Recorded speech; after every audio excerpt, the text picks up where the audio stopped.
If you're curious about why cultivating the divine masculine is important, especially for us brothers, you need to go back and understand the mythology of our people. And it's not just myths. Osiris was a real person. Osiris was a real king, the first king of Egypt. He went out from Ethiopia, what they call Ethiopia now, and created his own kingdom, and his kingdom flourished. His kingdom flourished abundantly. And because he was so great at creating and manifesting, and, you know, he had all the women, he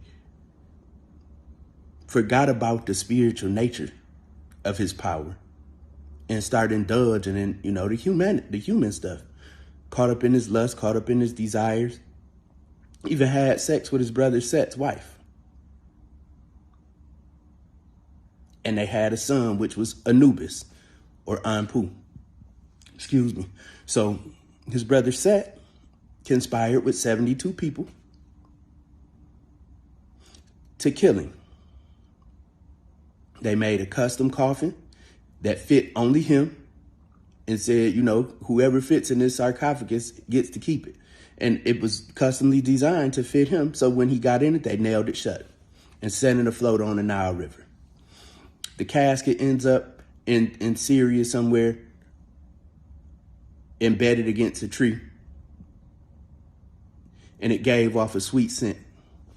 The king of Tyre had it cut down, put into his palace as one of the pillars. All set, Isis went and searched everywhere until she found the body, and the king gave it back to her. When she was floating on the boat back to Egypt, she did a spell, brought him back to life, had sex with him. They had a baby, Horus or Heru. Set discovered his body and cut it in 13 pieces. Scattered the pieces all over Egypt and threw his penis into the Nile River, and it was ate up by a fish.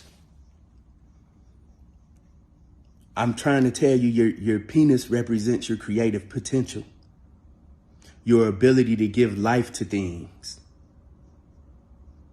There's an active principle and a passive principle.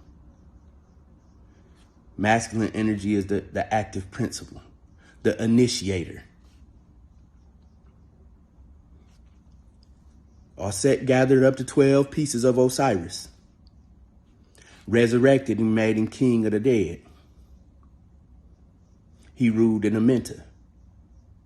Now you have to understand, when you look at Osiris, he has two instruments in his hand.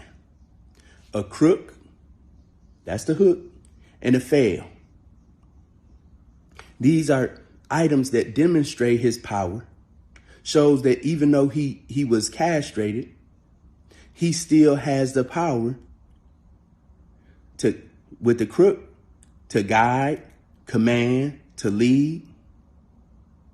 And the flail shows he has the power to issue out punishment, to discipline. These are symbols of strength. Now,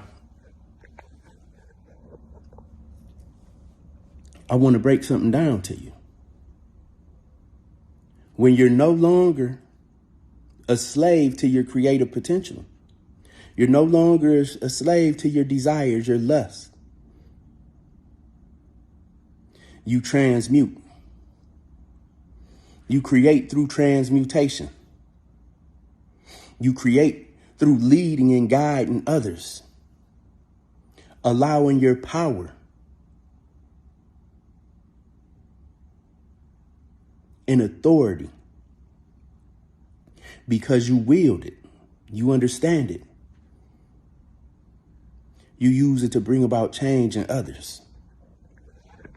This is also a story that represents how life can create circumstances that mold you into becoming a different level of man.